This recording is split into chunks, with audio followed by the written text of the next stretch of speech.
तमिलनाडु में all India, जिसे हम कांग्रेस कहते हैं, पार्टी की कांग्रेस 24वीं कांग्रेस हुई, जिसमें पॉलिटिकल रेजोल्यूशन अडॉप्ट हुआ, जिसमें कई करारदादें मंजूर हुई, और उसमें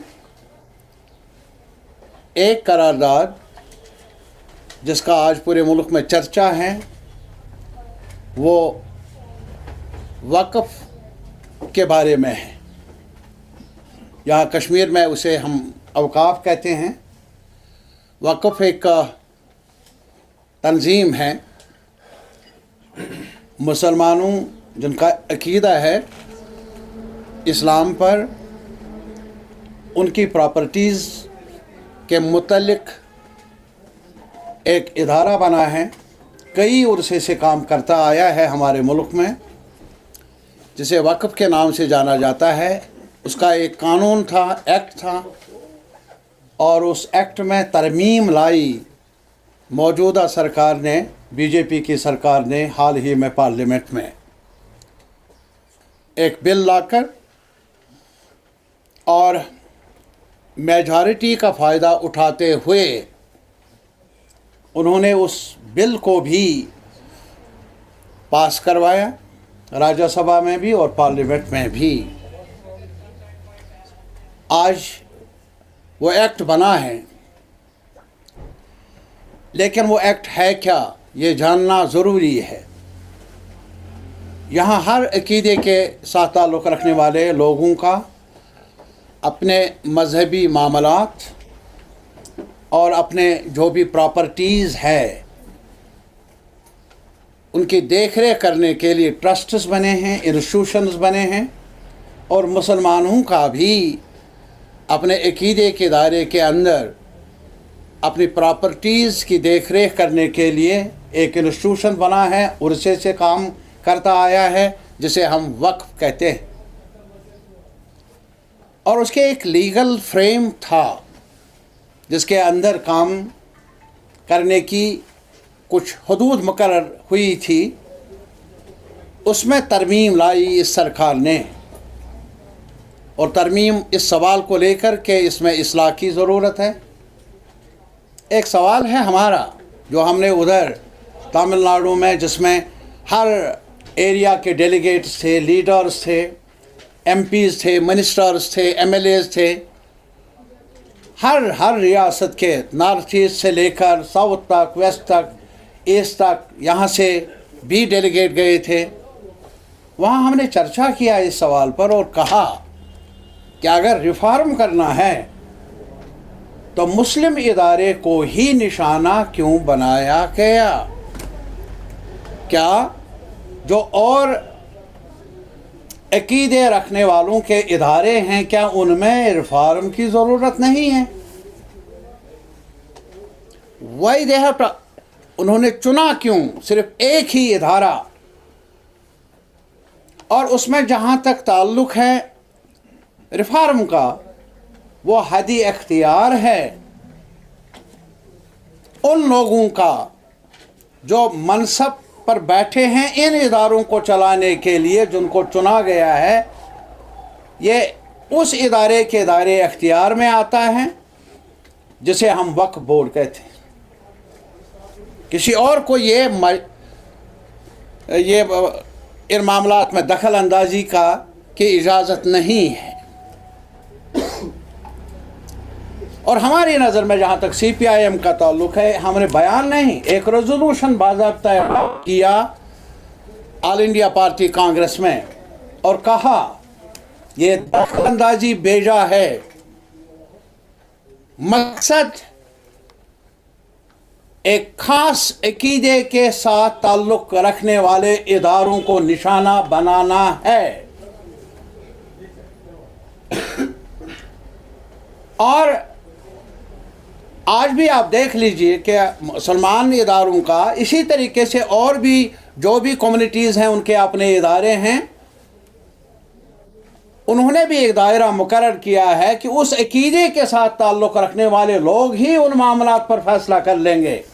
मुसलमानों का इदारा है, मुसलमान ही इसके बारे में फ़ैसला कर लेंगे। लेकिन नया एक्ट बना है उसमें गैर मुस्लिमों को भी दखल अंदाजी का अधिकार मिला है, जो हमारी नज़र में बेजा मुदाखलत है।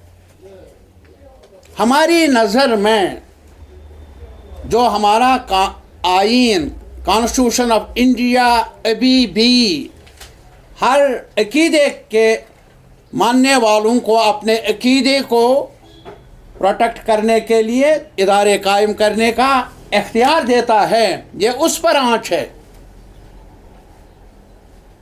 ये यहाँ मैं नहीं कहता हूँ, ये मदुराई CPIM की पार्टी कांग्रेस में, जिसमें हर इलाके के रहने वाले लोगों ने, मुंतखब डेलीगेटों ने, अकीदों के साथ ताल्लुक़ रखने वाले लोगों ने, राइटर्स ने, जिन्होंने पूरी ज़िंदगी वक़्फ़ की है सियासी मामलात में, मुत्तफ़िक़ा तौर ये फ़ैसला हुआ, ये आँच है, ये असॉल्ट है मुस्लिम माइनॉरिटी के हुकूक पर, जिससे मुल्क की जमहूरियत को आँच आएगी, जिससे जो मुल्क का आईन है उसका जो दायरा है वो कमज़ोर होगा। ये हमने वहाँ कहा और अपील की हमने पूरे मुल्क के अवाम से, पार्लियामेंटेरियन से, लेजिस्लेटर से, राइटर से, प्रेस से, कि वो आवाज़ उठाए। अक़लियतों पर हमला हो, जमहूरियत पर हमला है, आईन पर हमला है। आज इस इदारे पर हमला हुआ, पता नहीं कल कौन सा किस और इदारे को निशाना बनाया जाएगा। इससे पहले कि देर हो जाए, आवाज़ उठनी चाहिए। हमने यहाँ भी असम्बली में अभी हमारा इजलास चल रहा था, वहाँ कई लोगों ने, ऑनरेबल मेंबरान ने कहा कि इस पर बहस हो,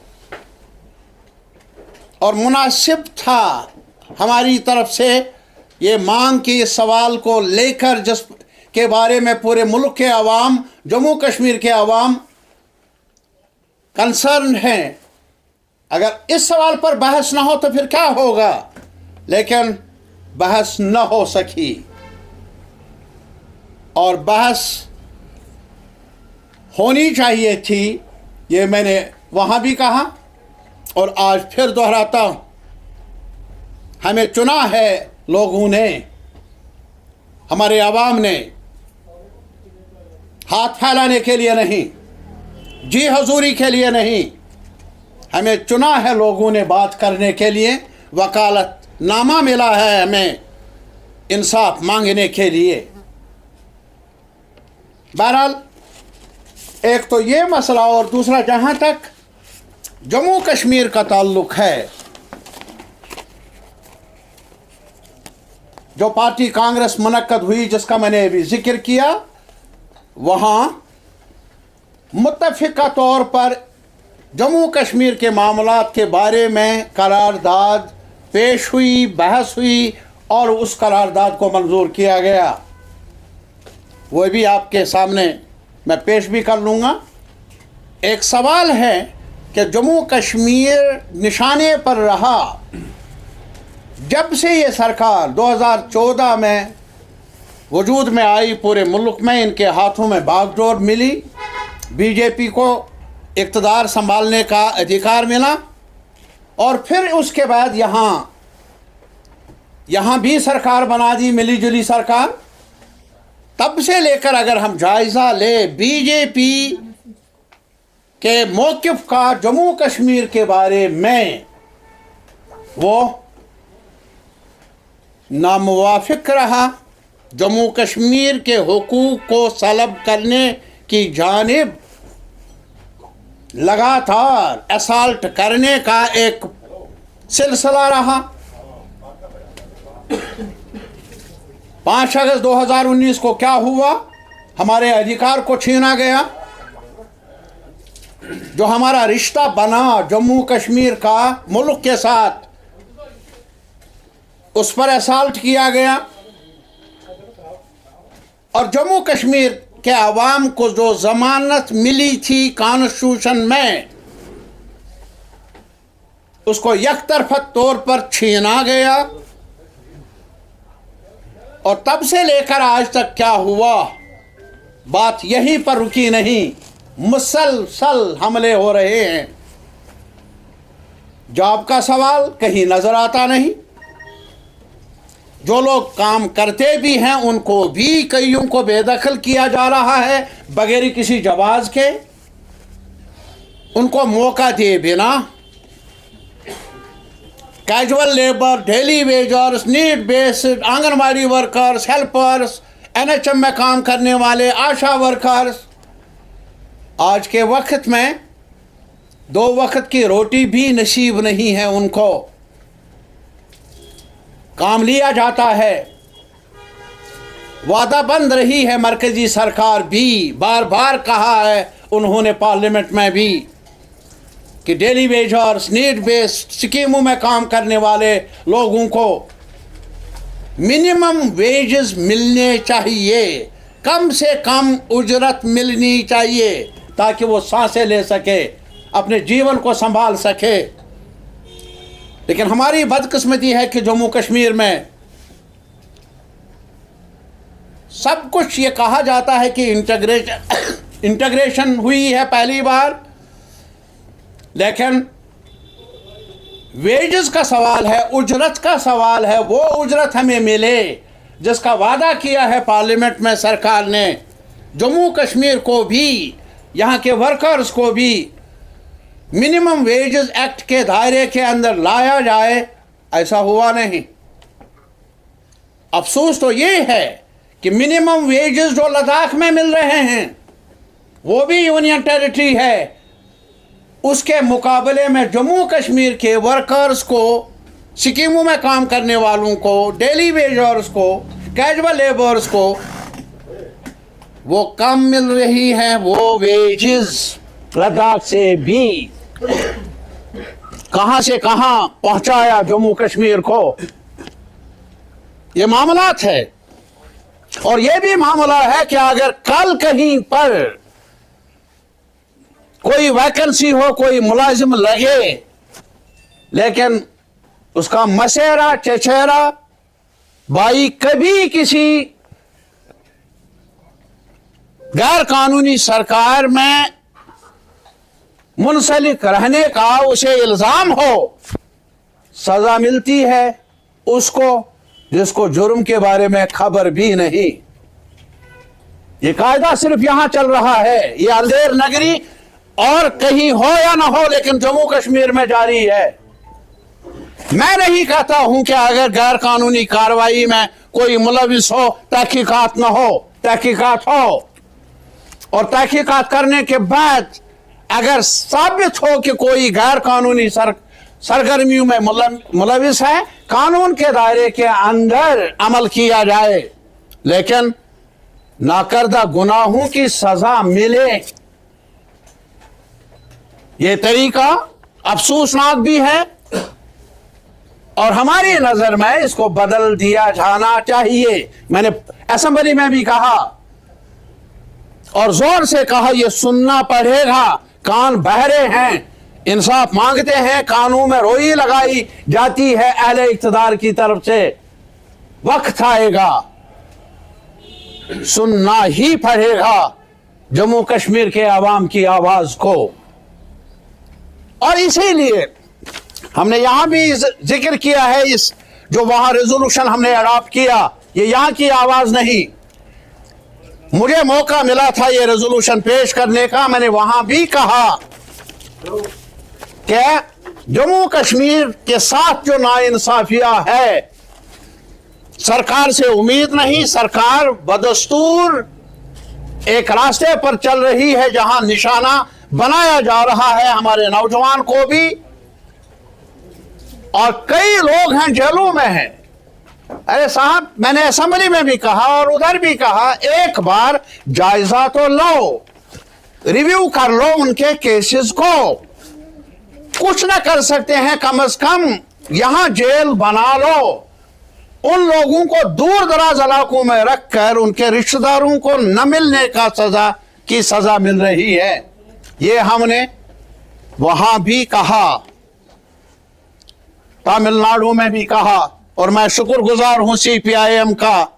उन्होंने बैक जबान कहा कि ये आवाज पहुंचाए आप कश्मीर के आवाम के सामने, वो इस जद्दोजहद में, इंसाफ की लड़ाई में अकेले नहीं है। नॉर्थ ईस्ट से लेकर साउथ तक, वेस्ट तक, ईस्ट तक जो भी इनकलाब पसंद लोग हैं वो जम्मू कश्मीर के अवाम के साथ है। ये मैसेज देने के लिए मुझे कहा गया आपकी वसातत से जम्मू कश्मीर के अवाम को। और आप खुद मुताला कर लें और आप देख लेंगे कि हमने इस बारे में जो कहा, प्रेस के बारे में हमने कहा, प्रेस की फ्रीडम ना हो तो फ्रीडम बेमानी है। प्रेस की फ्रीडम यह नहीं है कि कहीं पर प्रेस कॉन्फ्रेंस में जाओ और आपको प्रेस नोट कहीं और से मिले। ऐसा होगा नहीं, होना नहीं चाहिए। और आज भी हमारा इंफॉर्मेशन डिपार्टमेंट पता नहीं उस कादोबंद से आजाद हुआ है या नहीं, बंदिशों से। अपनी मर्जी के मुताबिक जो नॉन एग्जिस्टेंट अखबार हैं उनको एडवर्टीजमेंट मिल रहा है। नॉन एग्जिस्टेंट जिनकी सर्कुलेशन है, जिनका एस्टैब्लिश्ड इंस्टीट्यूशंस हैं, चाहे एजेंसीज हैं, चाहे एजेंसीज मीन्स अखबारों के एजेंसीज, उनको डिप्राइव रखा जाए एडवर्टीजमेंट से और फैसिलिटीज से। CPIM पुरजोर मुतालबा करती है मौजूदा सरकार से जो कल तक हुआ, गलत हुआ, उसका जायजा लिया जाए और प्रेस को, मीडिया को अपना वकार का मुकाम और हमारे जो भी पब्लिशिंग इंस्टीट्यूशंस हैं, जो भी हमारे और इंस्टीट्यूशंस हैं प्रेस के मुतालिक, उनके हुकूक का तहफ़्फ़ुज़ किया जाना चाहिए।